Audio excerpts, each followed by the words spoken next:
10, 9, 8, 7, 6, 5, 4, 3, 2, 1. Bluey New Year! This episode of the Hammerbond Project is called Pupside Down. Bluey New Year, everybody. We were still, I don't know, I thought I'd do that because we were still feeling pretty festive and smack bang in the middle of the silly season. I know I was. It's the season where you don't have to go to work. It's that there's nothing really on other than cricket on the TV. And you're just like, it's really hot. I'm just going to have a beer. Oh man, I was going to say, I still do have to go to work because I got to deliver the mail and the mail keeps going. But it is my favorite time of year when it's hot. Everything's over. I've done all the Christmas deliveries. It's been done. Cricket's on the radio. Oh, yeah. And I'm just soaking in that January. Soaking in your own juices in the car? I wouldn't put it like that because that's disgusting. And I'm very considerate of other people. And I don't want to discuss and their imagination. And their imaginations. Don't let it run away with you, folks. I have air conditioning, as I mentioned in the last episode. But welcome back. Welcome back, everybody. I wish you all the best for the new year. We're going to be hanging out in this new year, doing a podcast about Bluey, the kids show that we love, and you probably do too, because you're listening. Thank you. I appreciate it. Somebody else talk. I just wanted to see how far you go with that. No, welcome back to the Hammerbond Project. My name's Brendan. This is Frank. And I'm Marty. And New year, same old Brendan. So that resolution you had, Brendan, it's already no so good. Already broken. Already gone. I'm just going to cut through the awkward and say this episode of Bluey is called Handstand. Handstand. Because what's happening at Handstand? A party. Absolutely. And 'tis the season for parties. What did you say about same old Brendan? Yeah. Yeah. Agreed. Marty, would you care to take us through the bare bones of this episode? Mm-hmm. Well, I think this episode is really a bit of a mix between a Schrodinger's cat, or in this instance, dog, slash Buddhist Khan idea. If a handstand isn't observed, did it really happen? I think it's also got some particle physics. We've got everybody whistling around in this story, moving on different periodicities through the space. And I've lost it now. No, really, this episode is about bingo, trying to do a handstand and not being appreciated. Nobody's watching. Do a handstand like no one's watching. And it's a visual I can episode. see that on an Instagram post right now. It's really an episode where the animators get to show their chops and how they can plan something out to see where all these different layering of loops and interactions happen. Do you know what this really conjured up in my brain? Popcorn. Do you know the director, the filmmaker Michel Gondry? Eternal Sunshine of the Spotless Mind. Yeah, right. And okay. Yep. He also cut his teeth doing commercials and video clips, like music clips. Yeah, right. And he directed the clips for the hardest button to button. I think it was him who did the White Stripes, the one with all the drums and all the music. And it just over and over. But my favorite of his, he did once for the Chemical Brothers and everything, but my favorite one of his, wait for it, is a Kylie Minogue song. And it came out in 2002 when I was fresh out of high school, just really still a real snob, trying to not admit that any pop artist could have really truly carved their own piece of musical history out, and deservedly so. I mean, some of Kylie's songs are bops. I'm just going to say it, all right? I try to be rock and roll, but if Kylie Minogue came up to me and said, do the locomotion with me, I'm not a monster. But her song, Come Into My World, where she's, come into my world. No, but I think it's in somewhere in Paris. There's this intersection, and she comes out of a building, and she walks around this building singing to camera, and there's stuff happening in the background, but she walks in a loop across the intersection, and when she gets back to where she was, another one of her comes out of the thing, okay. and it's actually the actual footage from the first time she went around. Yeah. Oh, okay. So it's like layered. But as she goes around more, like more people come. Like, so there was one person like on a ladder, like washing windows or something, and then the next time around, there's two of them. Gotcha. But it's done in a way where it's just so and composed on top of each other. It's YouTube it right now. It is unbelievable. So it just really made me think of that, because the orchestration, like, I don't know how they choreographed this music clip, but it's my favorite music clip ever. And there's one bit where she goes around, she's hanging on to like a street sign and she swings around like a kid does, and then a later version of herself goes under her arm, and it's all like choreographed in these loops. It's insane. And when I watched this episode of Bluey, I just thought, the way that they so intricately fit together. Yep. Maybe they're like big Michel Gondry fans, or maybe I don't know if anybody out there had that same thing conjured in my head, but oh man, I love it. So it's kind of like Photoshop the Bluey episode. Lots upon layers and layers. Layers upon layers upon layers. Or Shrek, you know, because onions, they have layers. Are not like cakes. I'm going to cut that bit out because that was awful. Bad impression. I think it's the way that parties feel as well, because everybody's got, their own little thing that they're doing, or they're interacting with their particular friends or cliques or whatever it might be at a party, and there's just all these different little narratives going on, and I think that really captures like the nature of a party as well.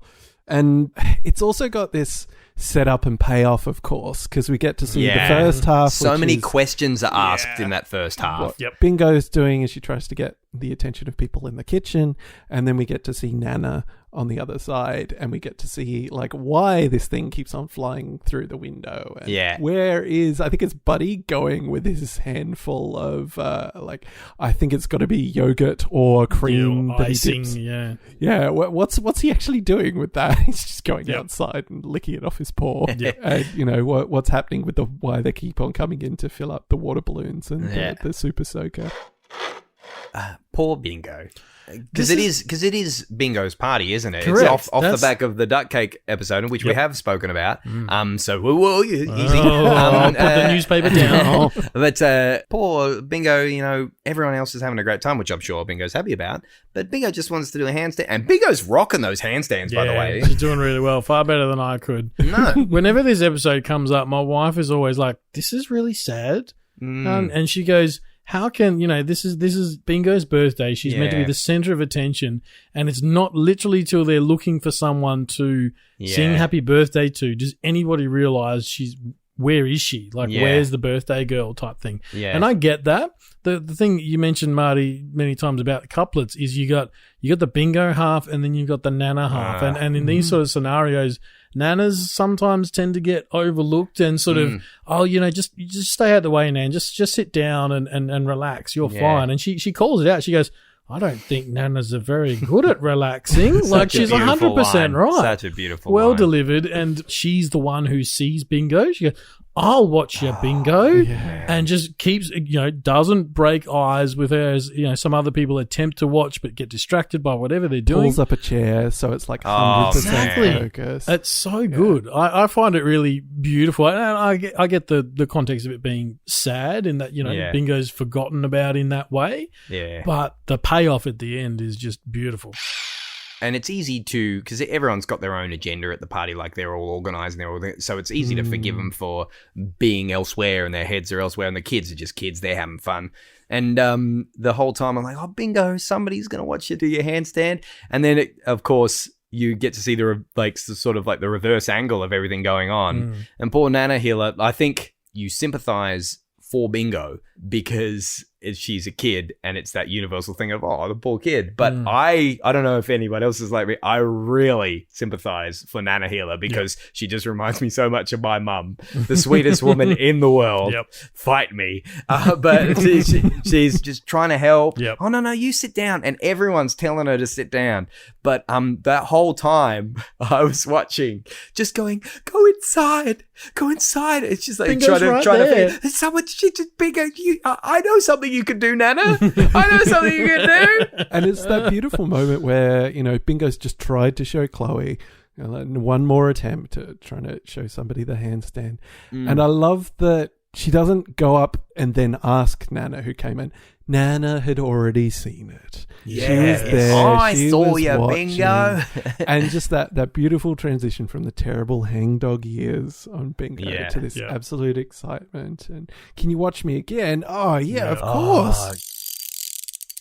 Personally, I think we get drawn into the view of the people at the party because it's difficult to focus on Bingo. Yeah. It's a lot It's going really on. hard because there's all these other things going on. Yeah, and you're yeah, trying to go, oh yeah, what's where's that loop coming in? How are these things going to interact together? And I find it really hard. She's like in the middle of a frame. She's just doing doing her own little thing. It really makes your hands hurt. I'm just going to rest my hands for a bit. So, I think you end up being quite complicit with everybody else in the fact that it's just hard to watch Bingo doing this classic thing, which is just like, watch me doing it. No, I haven't started doing the thing yet. Did you see it? And they keep exactly missing it. Yeah. Like they're watching the whole time, and then just the fraction of a moment that they're not. Whoops, is when burning my she's doing platelets. it. But no. I mean, if there were ever a what was altered Willie's whimper, that moment where I wish I could remember the exact line. I'm gonna watch it later and kick myself because I'm gonna get this wrong. But just the way Nanna delivers, can you watch me again? And she's like, oh, can I? And you bet I will. Yeah, exactly. And pulls up the chair and just, oh man, it gets me. Can we speak to also the worst in show today? Uh-oh. Stripes. I'm sorry. How hard is it to To heat learn up how to party use the pies microwave? in the microwave? Not even the oven, champ. Like, what's going on there? I don't claim to be a chef, but come on. Yeah, this is Frank telling you this, so this is a pretty low bar we're coming from here. I've spent lots of time heating microwaves in the pies? Heating pies in the You microwave. see, that's where you're damn it. going wrong, man. That's what was my problem all along, wasn't it? Yeah, you're trying to program the pie.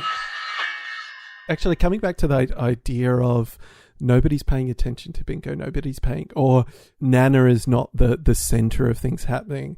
This really feels like, and I'm not even doing my bit again, feels like a commentary on the nuclear family type thing. So we used to have big families that lived in big houses, and you had multiple generations, and there was this sense that, okay, well, grandparents do childcare and things like that, and that's how they get included. So there's always this sort of mutual respect, mutual sort of usefulness thing. Like the grandparents have somebody to dote upon and spend time with and interact with and have something to do.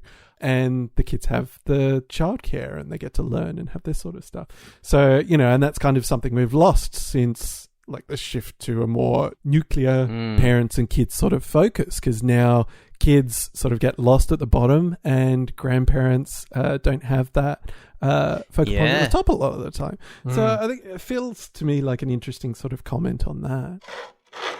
The other thing I've noticed is that a lot of the kids that are running around, I would classify them as Bluey's friends. Interesting you should say that. Do you know what I mean? Like, like you see Snickers and just about everyone really, all the kids that we mentioned, and based on the other interactions we've seen over various episodes, they all go to the school that Bluey goes to as opposed to kindy where Bingo would end up. Like the and I forget the character's name, but the one where Bingo makes a friend because she walks in doing the robot. You have to wind me up. I forget where was she in that character in this sequence? And those do fall chronologically after one. Oh, sorry, I misunderstood what you're saying. Sorry. What do you mean?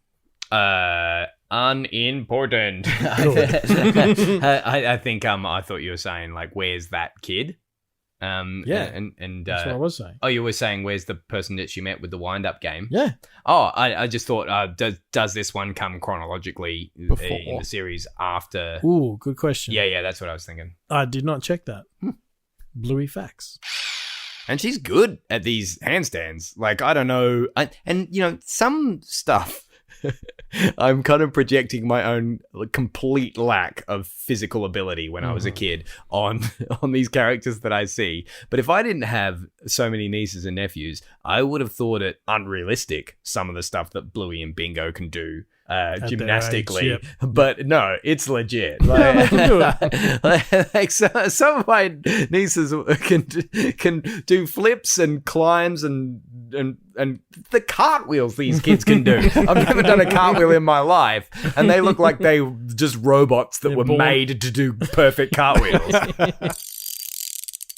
I'd also like to shout out the music in this. We've talked about the layers of the animation, but the music sort of starts out quite simplistic. You know, a couple of beep, boop, and then it builds and builds. As the layers of animation get busier and busier, the music just sort of builds and builds and builds. And then there's that quiet bit where Bingo goes, "Oh, no one wants to see my handstand."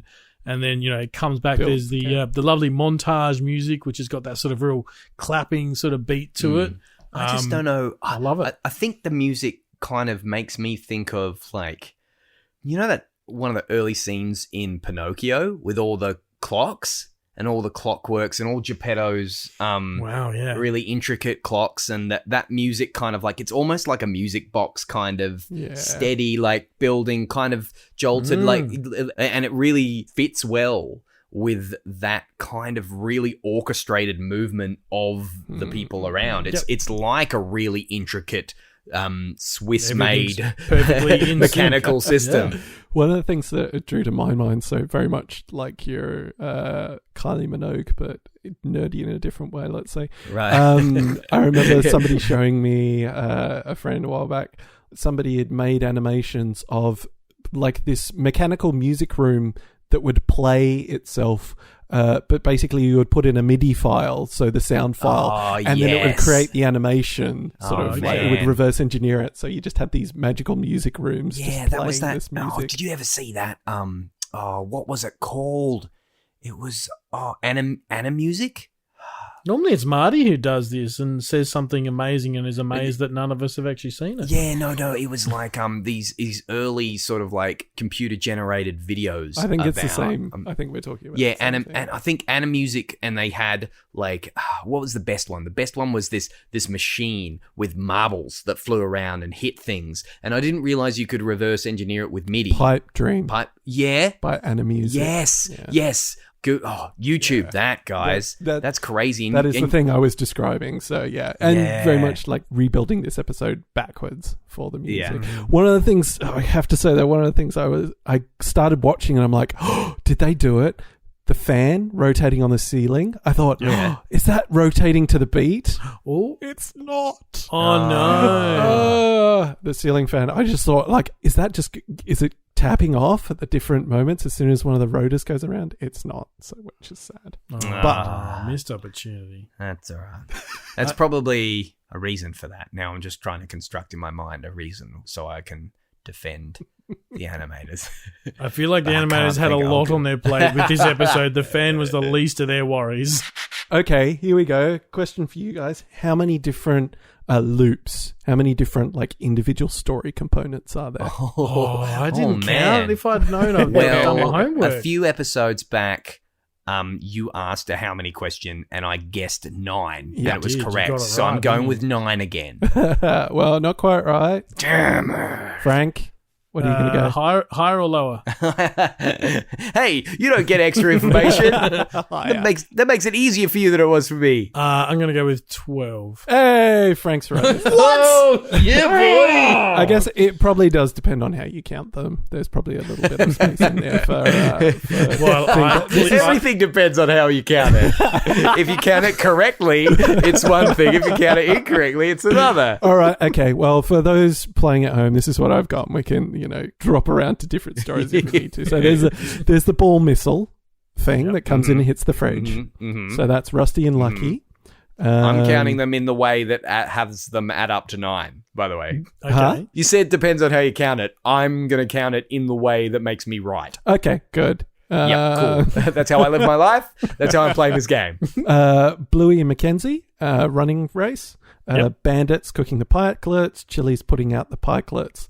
Stripes trying to microwave the pies. Missy has the little wind-up car thing. Yeah. Honey and Snickers playing water play with the filling up the super soakers. Buddy is stealing the cream or the yogurt, whatever it is. Aunt Trixie's with the balloons. Chloe and Indy are doing the dominoes. Coco's got her toy and she only comes in like once. There's Winton, who also just comes in like once and then is sad on the couch.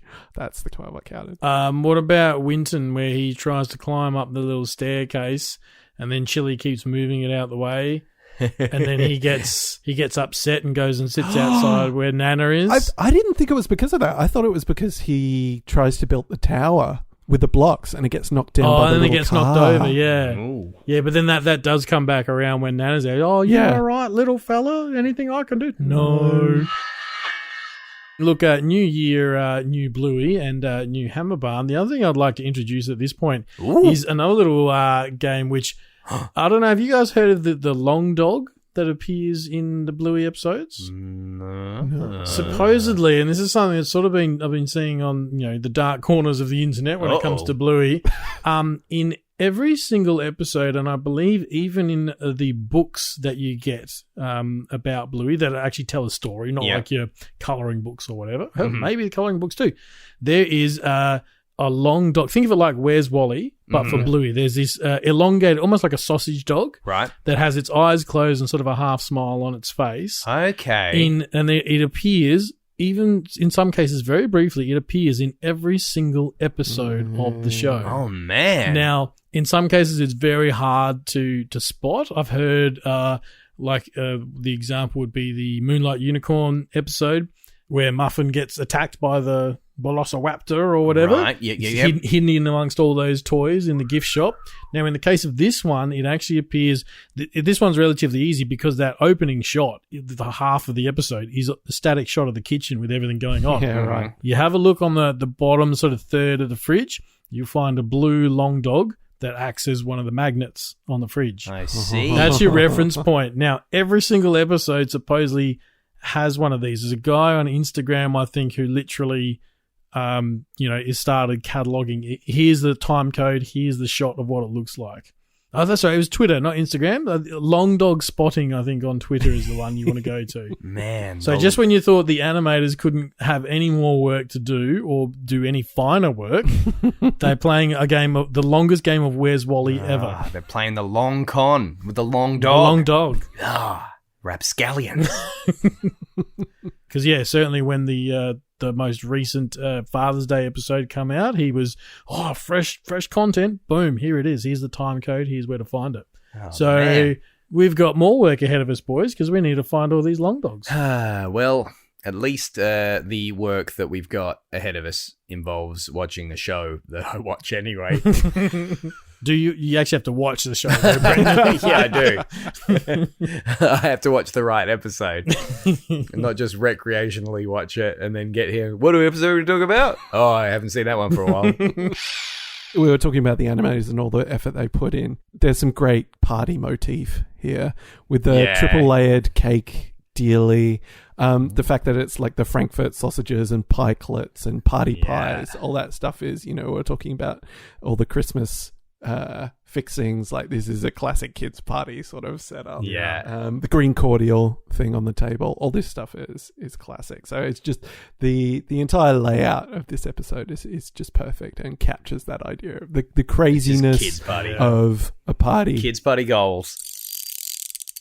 One thing we should talk about is how it all winds up at the end, because there's something that comes in and just breaks everybody's cycles. Yeah. So I think it's, what is it?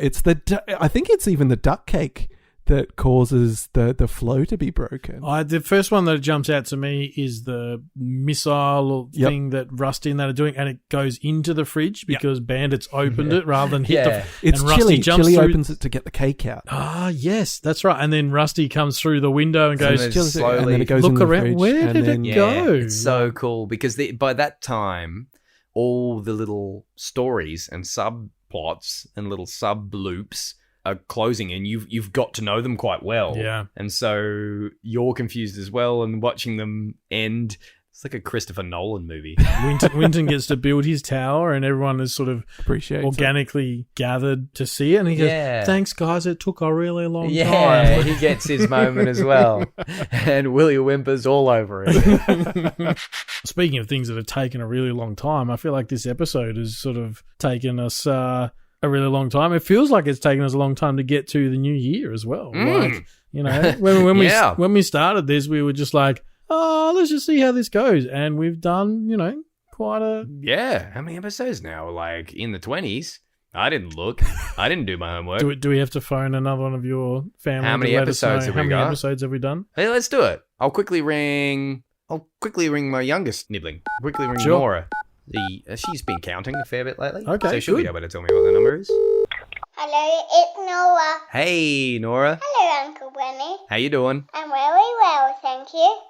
What episode number is this? Because I didn't do my homework because I didn't watch the episodes recently enough.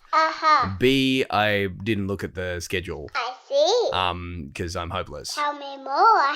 And C, we know that you listen. A, B, C. Yeah. So what number is it? 23. Oh, of course. No, I think Yeah.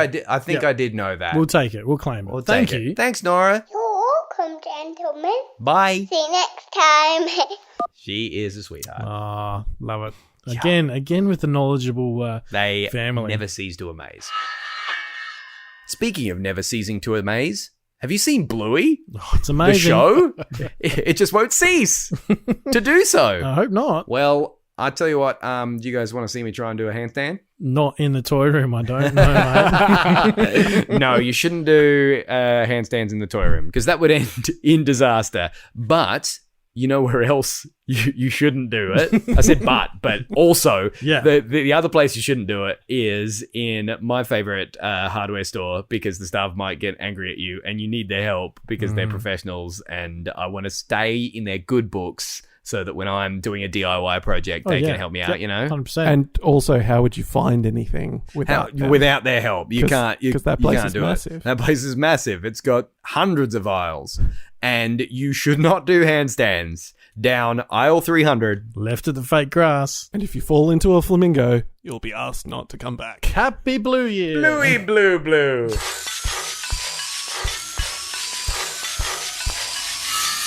Created and produced by Frank, Brendan and Marty. You can follow the Hammerbarn Project on facebook.com/HammerbarnProj, at HammerbarnProj on Twitter, or Hammerbarn_project on Instagram. Theme featuring Nibblings, Kaylee, Jade, Ashley and Reese, and PA announcements by brother-in-law, me, Josh. Thanks for listening, and remember to get down to Hammerbarn for cheap shovels.